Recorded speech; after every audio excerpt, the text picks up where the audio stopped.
es importante que esté causando todos estos factores, pero al final, cuando llegamos a un diagnóstico más profundo y vemos que en realidad el problema son fenómenos autoinmunes, pues nos sorprendemos de que, caramba, si estaba en lo cierto, pues sí es lupus. El lupus eritematoso sistémico es una patología muy compleja y durante estos pocos minutos vamos a ver su epidemiología, la patogenia, las manifestaciones clínicas, el diagnóstico. Vamos a hablar un poco de este paradigma en el laboratorio de lupus, que es el anticuerpo antinuclear, y algunas pinceladas sobre el tratamiento de esta patología. Como ustedes recordarán, el lupus eritematoso sistémico pues, es una enfermedad antigua. Se la denominó el lupus pues, en honor al latín loco. Parece que en la época antigua, en los años 1700 o 1800, los lobos andaban bastante libres en la ciudad y algunos individuos eran mordidos por estos animales. Estas lesiones de mordedura del lobo eran unas lesiones muy parecidas a las que desarrolla el lupus eritematoso en la piel, por eso se la denominó lupus. El lupus eritematoso es el prototipo, es el paradigma de todas las enfermedades autoinmunes sistémicas, que tiene un carácter crónico, una evolución crónica. La gran mayoría se las puede controlar, pero en algunas circunstancias estas manifestaciones pueden llegar a ser letales para el paciente. Es decir, a pesar de que es una enfermedad crónica, es potencialmente fatal. La gran mayoría de pacientes que desarrollan lupus eritematoso sistémico son pacientes jóvenes. Usualmente el rango de edad está entre los 20 a 30 años de edad, donde se presentan la mayor cantidad de pacientes con las manifestaciones clínicas. Claro, las manifestaciones empezaron antes y el diagnóstico se presenta en este rango de edad, 20 a 30 años. Pero no hay que descuidar que hay pacientes adultos mayores también que pueden desarrollar lupus. Sí, en menor frecuencia, por supuesto, pero hay pacientes adultos mayores con lupus, así como hay niños también con manifestaciones de lupus eritematoso. Pero el rango de edad se encuentra entre 20 a 30 años de edad. ¿Cuál es la fisiopatología o cuál es la etiopatogenia del lupus? Pues lamentablemente no se conoce. Son múltiples factores que involucran al individuo para que desarrolle estas manifestaciones clínicas. Casi siempre hay un complejo genético en el individuo, una predisposición genética. El lupus no es una enfermedad monogénica con carácter mendeliano, sino es una enfermedad poligénica. Muchos genes están involucrados. Uno de esos genes es el regulador del interferón. La sobreproducción de este gen produce esta predisposición hacia el lupus eritematoso. Un paciente con lupus tiene una predisposición genética que le hace un paciente con más riesgo de desarrollar la enfermedad. Pero siempre hay un gatillo, casi siempre medioambiental, que provoca la manifestación. Puede ser infecciones virales, uso de hormonas, estrógenos, gatillos medioambientales como la polución o el tabaquismo, pueden hacer el gatillo para el desarrollo de las manifestaciones del virus. En el lupus eritematoso sistémico existe un defecto en la apoptosis de las células y una desregulación del sistema inmune tanto innato como adaptativo. El organismo no puede eliminar los cuerpos apoptóticos que usualmente suceden en el organismo. Una célula llega a su final de la vida, en vez de destruirse y producir inflamación, entra en apoptosis para destruirse sin provocar daño. Pero estos cuerpos apoptóticos no pueden ser eliminados normalmente. Entonces, estos cuerpos apoptóticos son considerados extraños y generan una respuesta inmunológica. Tanto el sistema inmune innato como el adaptativo se ven alterados en el lupus. ¿Y qué genera? Que estos cuerpos apoptóticos generen una respuesta inmunológica. Ustedes saben muy bien que el paciente con lupus no tolera los rayos ultravioletas, es muy sensible al sol, tiene una fotosensibilidad importante. Los rayos ultravioletas lo que hacen es provocar apoptosis en los queratinocitos de la piel. Estos queratinocitos entran en apoptosis, estos cuerpos apoptóticos no se pueden eliminar normalmente y se consideran como antígenos. Una célula presentadora de antígenos toma un cuerpo apoptótico y lo presenta como si fuera un antígeno malo. Lo presenta un linfocito T. El linfocito T reacciona ante la célula presentadora de antígenos y secreta citoquinas para que el linfocito B produzca anticuerpos. ¿Anticuerpos contra qué? Contra el cuerpo apoptótico, el cuerpo apoptótico del paciente. Es decir, estos son autoanticuerpos. La patogenia del lupus tiene un perfil temporal. primero inicia como fenómenos de autoinmunidad benigna. Sí, en un paciente que genéticamente está predispuesto y que ha tenido un contacto con un gatillo medioambiental. Se forma una autoinmunidad benigna donde solo existen anticuerpos, pero todavía no han dañado al individuo. Y a medida que va pasando el tiempo, se va perdiendo la tolerancia a estos autoanticuerpos y los autoanticuerpos empiezan a ser patógenos. Es decir, empiezan a causar daño e inflamación en los tejidos. Esto conlleva a las manifestaciones clínicas evidentes del lupus eritematoso sistémico. Como ustedes saben, el lupus tiene manifestaciones muy variadas. Cualquier tejido y cualquier órgano puede estar comprometido. La piel, el sistema cardiovascular, el gastrointestinal, el hematológico, el renal, el cardiopulmonar, y algunas manifestaciones son generales, como por ejemplo, sensación de fiebre o alza térmica, caída del cabello, fragilidad del cabello, cefaleas y aftas orales. Son manifestaciones muy variadas, por lo tanto es un reto llegar al diagnóstico, porque cualquier enfermedad podría dar estas manifestaciones clínicas. Miren ustedes aquí una fotografía del rash malar típico de un paciente con lupus. Un eritema a nivel de las zonas malares formado por máculas y pápulas, pero que tiene una característica importante. Tal vez no se la ve tan bien en la proyección, pero respeta el surco narsogeniano. El rash se ubica en los malares, pero respeta el surco nasogeniano. Y esto es importante, porque otra patología autoinmune puede dar un mismo rash, que es la dermatomiositis. Pero en esta dermatomiositis abarca todo el pliegue nasogeniano. Este puede ser un hallazgo importante para hacer el diferencial con dermatomiositis. El lupus eritematoso sistémico también puede ser lupus eritematoso localizado en piel, como aquí estas lesiones anulares hiperkeratóxicas que usualmente dejan cicatrices son de lupus discoide crónico. El 20% de pacientes con lupus eritematoso sistémico pueden hacer lupus discoide crónico. Y asimismo, el 20% de los discoides crónicos pueden evolucionar a ser lupus sistémico. Otra manifestación en piel importante es lupus cutáneo subagudo. Estas son lesiones maculares y papulares descamativas grandes que se presentan principalmente en las extremidades superiores y en el tronco del paciente. Estos pacientes también pueden desarrollar lupus eritematoso sistémico, pero con menor frecuencia, menos del 5%. El compromiso articular del lupus es una de las manifestaciones bastante comunes. De hecho, nosotros los latinoamericanos, los hispanos, presentamos la primera manifestación de lupus con dolor articular. Aquí ven ustedes una paciente con lupus que tiene una sinovitis de la segunda y de la tercera metacarpofalange. Y se ve además una deformidad del quinto dedo de la mano derecha en cuello de cisne. Noten ustedes también que hay una desviación de la mano hacia el cúbito, una desviación cubital. Esta es una manifestación característica del lupus.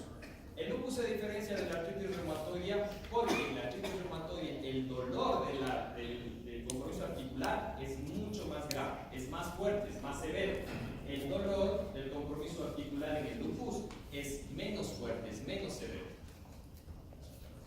El compromiso osteoarticular de la artritis reumatoidea genera erosiones óseas. En el lupus las erosiones no son frecuentes, son mucho menores. Para describir las manifestaciones clínicas he tomado esta publicación hecha en un estudio a nivel europeo sobre 1000 pacientes con lupus eritematoso sistémico, pero me voy a referir a una corte latinoamericana, la corte del doctor Alarcón Segovia en México, 550 pacientes. Los mexicanos muy parecidos a nosotros en algunas costumbres, en nuestra época, en algo de genética, por eso me voy a referir a esta corte. En esta corte del doctor Alarcón Segovia se encontró que la mayoría de los pacientes, casi el 88%, su manifestación más importante de lupus era el dolor articular, la inflamación de las articulaciones.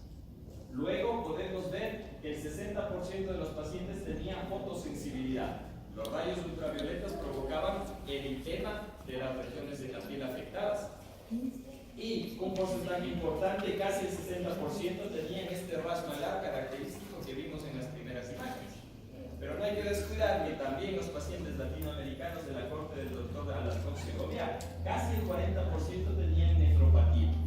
Y de hecho, nosotros en el hospital vemos muy frecuentemente pacientes con lupus que inician con nefropatía lúpica, con daño renal por lupus.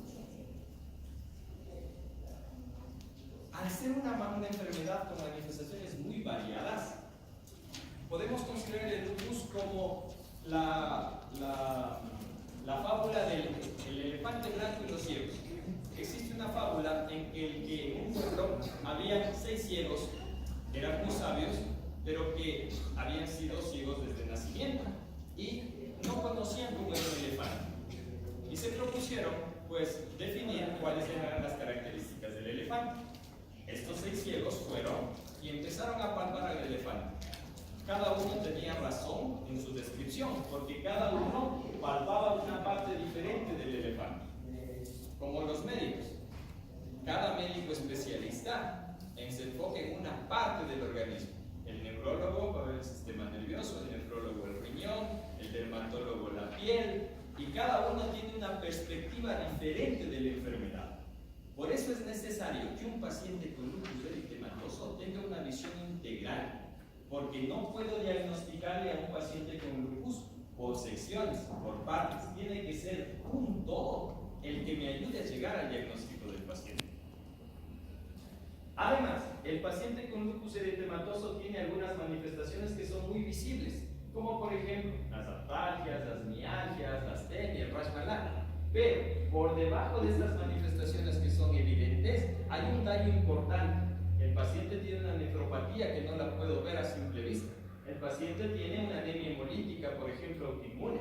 Tiene una hemorragia pulmonar, un compromiso neurológico por lupus, una hemorragia alveolar, y casi siempre este paciente que se presenta con estas circunstancias tiene un mal pronóstico, y hay más varones que tienen más mal pronóstico que mujeres con lupus.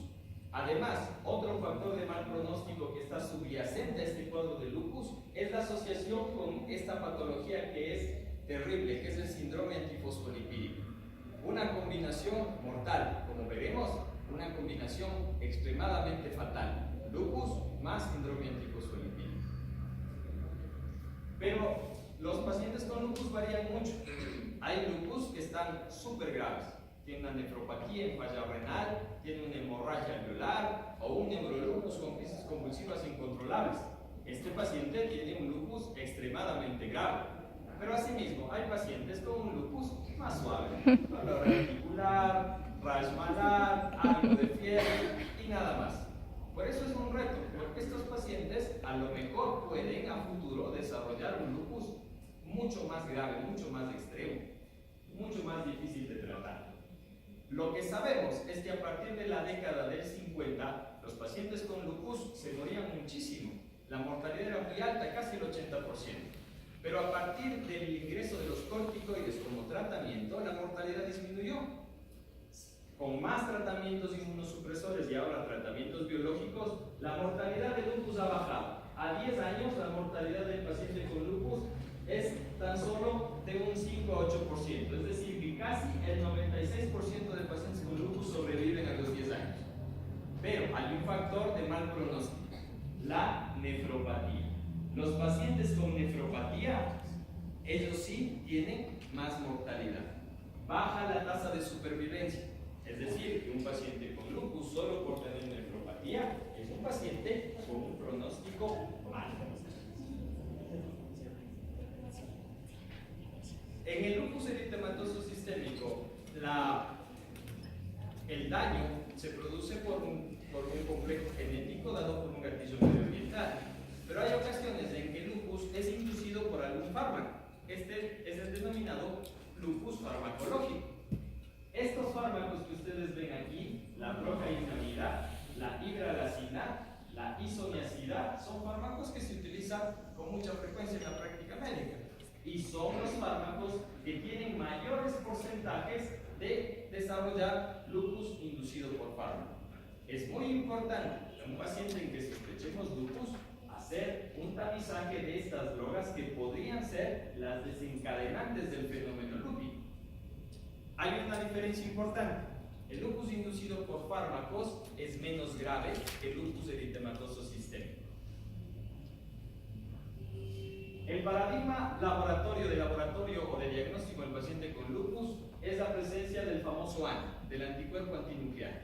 ¿Qué es el anticuerpo antinuclear? Pues son anticuerpos que se dirigen contra antígenos nucleares. ¿Cómo se hace la determinación? Primero se hace una dilución del suero del paciente. Y en este suero diluido se colocan anticuerpos contra los antígenos nucleares, anticuerpos ANA. Una vez que coloco los anticuerpos contra los antígenos del núcleo, yo pongo un segundo grupo de anticuerpos que tienen marcado un fluorocromo y que reconocerán al primer grupo de anticuerpos. En el momento en que el segundo grupo reconoce al primero, este fluorocromo se activa y me da un destello. Y ese es el resultado positivo. Y yo tengo algunos patrones de positividad de ANA. Por ejemplo, este patrón ANA homogéneo. Los autoanticuerpos han ocupado todo el núcleo de la célula. Es un patrón homogéneo porque todo el núcleo está tomado. Por eso es que el fluorocromo es evidente en todo el núcleo. Puedo tener un patrón moteado. Hay zonas donde se ubica el anticuerpo y otras zonas que están libres. Un patrón centromédico, donde no todo el núcleo se afecta, sino tan solo el centrómero. Y un patrón nucleolar, donde igual, solo el anticuerpo se ubica solo en el nucleolo y el resto del núcleo está libre.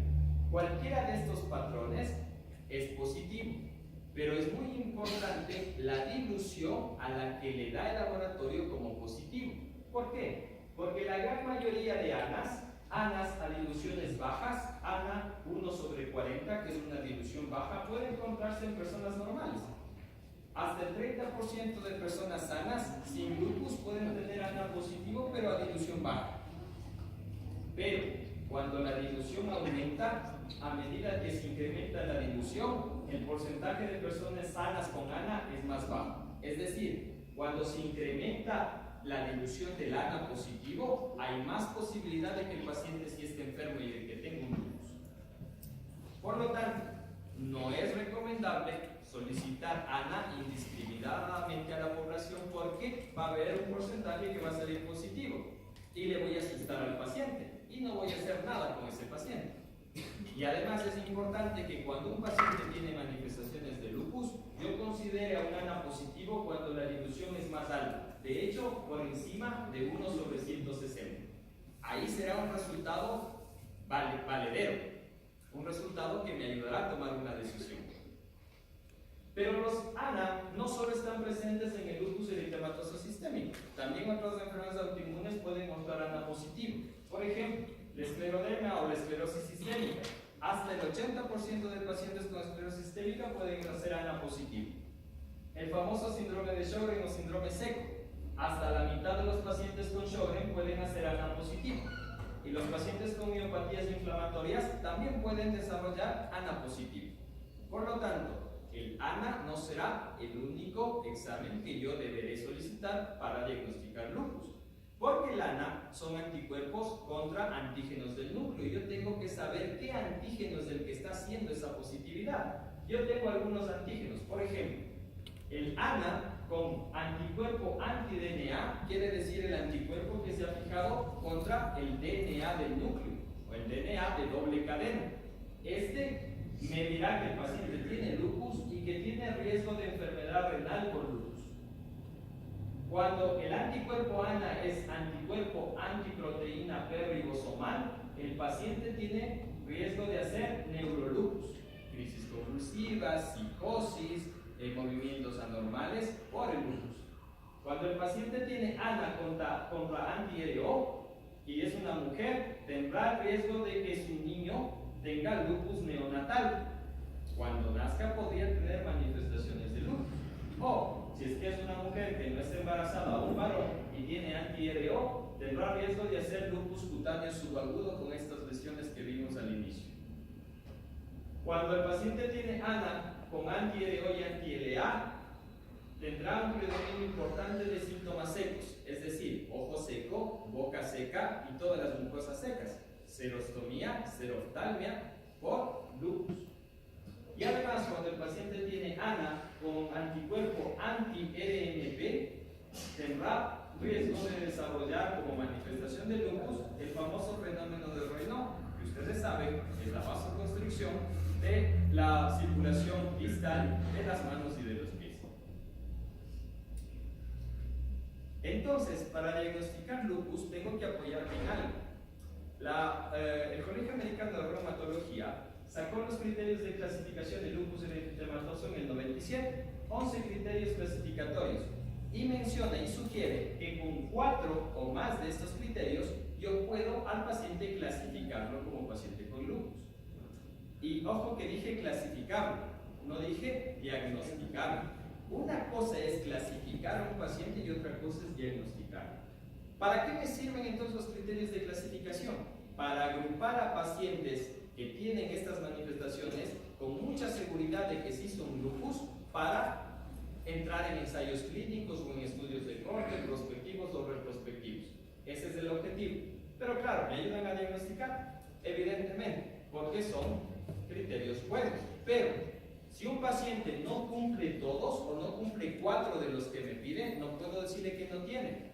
¿Por qué? Porque la enfermedad, como vimos, evoluciona. Entonces, es posible que primero el paciente tenga rash malar y dolor articular. Tiene solo 2 criterios. Pero en 6 meses hace proteinuria. Tiene 3. Y le pido un ANA y está en 1/320. Cumple los 4 criterios de lupus.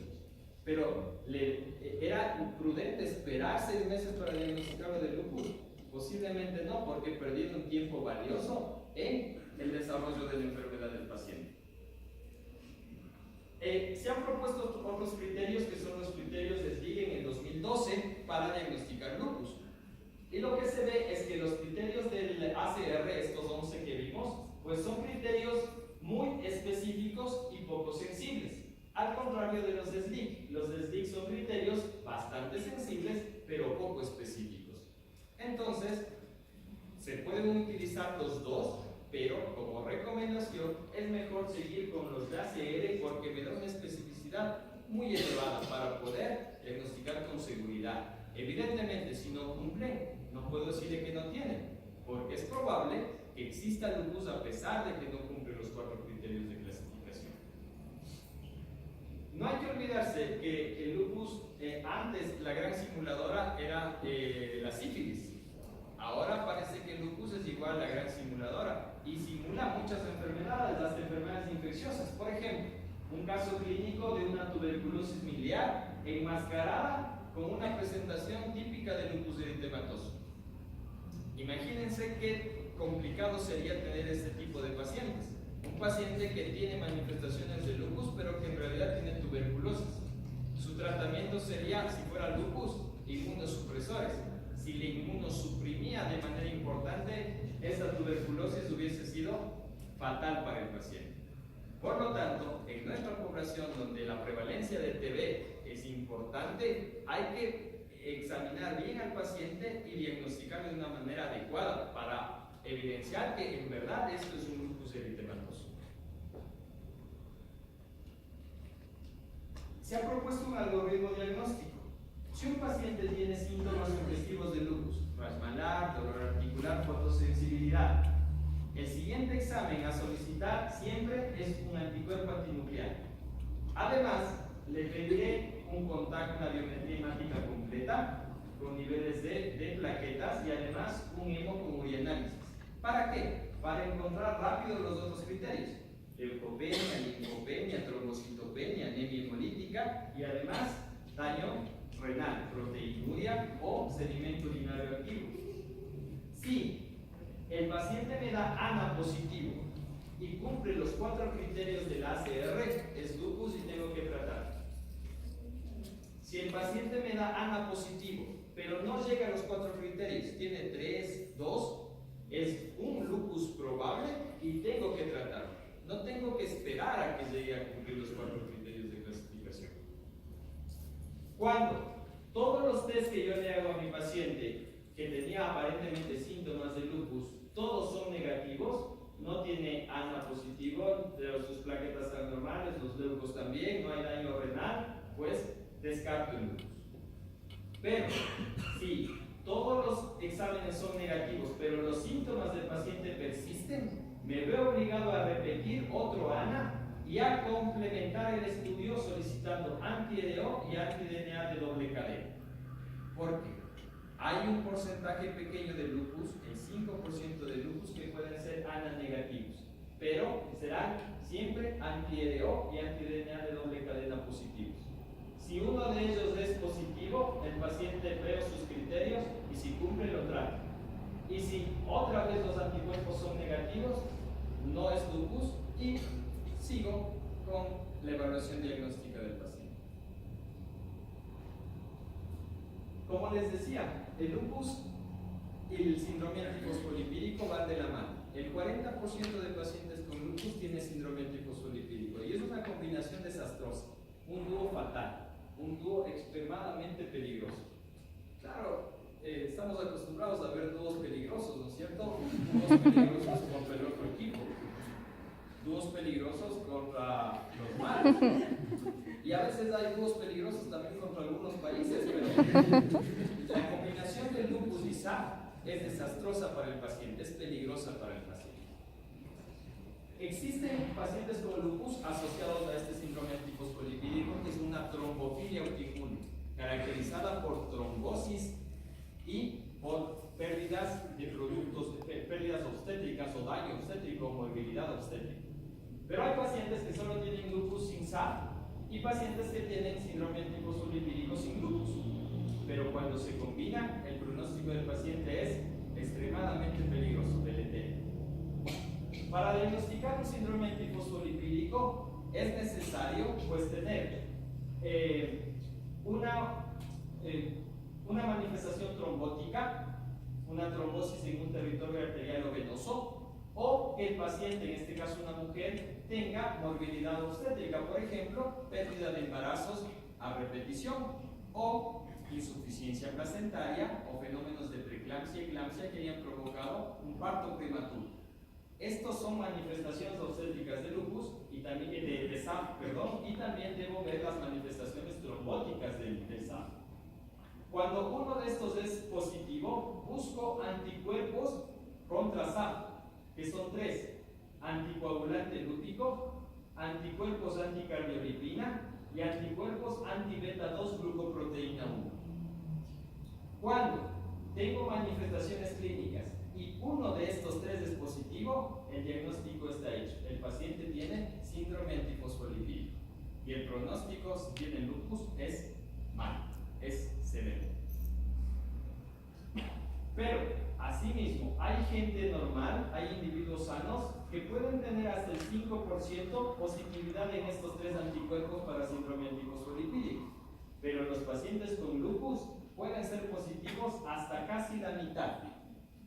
Por eso es importante que todo paciente con lupus se investigue síndrome antifosfolipídico. ¿Qué pasa en el síndrome antifosfolipídico? Los anticuerpos antifosfolípidos generan una reacción en las células endoteliales, en los monocitos y en las plaquetas, haciendo que estas células secreten factor tisular, tromboxano A2 y generan un estado protrombótico. En este estado protrombótico, un segundo golpe, un gatillo como una infección o como un brote de lupus, puede activar el complemento y eso generar la trombosis en los sistemas arteriales y venosos y además trombosis en la decidua placentaria que genera la morbilidad obstétrica del paciente. Estas son algunas manifestaciones que vemos en los pacientes con síndrome antifosfolipídico. Esta dilatación de vasos sanguíneos superficiales de la piel con una red venosa o arterial, que es el llamado líquido reticular. Hay pacientes con lupus sin SAF que pueden hacer líquido reticular y lo hemos visto en la práctica clínica. Hay que estar muy atentos de la presencia de líquido reticular. En algunas circunstancias existen ya pequeñas áreas de trombosis en un líquido reticular. Afortunadamente, trombosis superficiales, pero el paciente está en riesgo de hacer una trombosis masiva, una trombosis de un órgano importante. Asimismo, los pacientes con SAF y con lupus pueden tener estos crecimientos verrucosos a nivel de las válvulas cardíacas. Son verrugas no bacterianas, son verrugas inflamatorias que pueden generar fenómenos cardioembólicos y más isquemia en este tipo de pacientes. Una Un hallazgo dermatológico importante del SAP son estas manifestaciones llamadas anectoderma, que son áreas de piel laxa, del tejido celular subcutáneo laxa en la piel del paciente, que pueden ser vistas en los pacientes con síndrome antifosfolipídico. ¿Cuál es el tratamiento del paciente con lupus? El tratamiento del paciente con lupus es muy complejo, pero todos debemos tener un objetivo específico. El primer objetivo es controlar la actividad clínica del lupus, evitando el daño irreversible de la propia enfermedad o de sus tratamientos. ¿Por qué será importante evitar el daño de los tratamientos? Porque uno de los tratamientos principales son los corticosteroides, que pueden generar un daño importante en el organismo, generar dislipidemias, elevaciones de glucosa, osteoporosis, incrementar el riesgo cardiovascular, es decir, y además evidentemente infecciones a repetición que serán deleterios para el paciente. Entonces no solo tengo que cuidarle de su enfermedad, sino de los efectos adversos de los fármacos que vamos a manejar. Como objetivo secundario es mantener al paciente en una revisión clínica, que esté tranquilo, tiene lupus sí, pero no está tan activo, y eso le permite hacer sus actividades cotidianas, normales, trabajar, estudiar, atender a su familia, con la dosis de fármaco más baja posible, porque mientras más dosis tenga el paciente, los riesgos del tratamiento se incrementan. Y respecto de esto, dos tratamientos importantes. El uno, los antimaláricos, que son los buenos de la película. Y los otros, la prednisona, que son los buenos en el asunto de desinflamar, pero deleterios por sus efectos adversos. Todo paciente con lupus, independientemente de lo que tenga, no importa qué manifestación de lupus tenga, tiene que recibir antimaláricos, hidroxicloroquina. ¿Por qué? Porque los antimaláricos han demostrado disminuir la mortalidad en el lupus, mejorar su perfil metabólico, evitar los brotes de lupus, proteger el sistema renal y cardiovascular del lupus. Los antimaláricos son la mejor medicina que puede recibir un paciente con lupus. ¿Qué se ha visto con los antimaláricos? Los antimaláricos versus el placebo. La proporción de pacientes que hacen brotes con lupus. Los pacientes que más hacen brotes son los que no tenían antimaláricos. Los que tienen antimaláricos y al respecto de hidroxicloroquina tienen menos brotes. Los pacientes que tienen antimaláricos se mueren menos. Los que no toman antimaláricos se mueren más.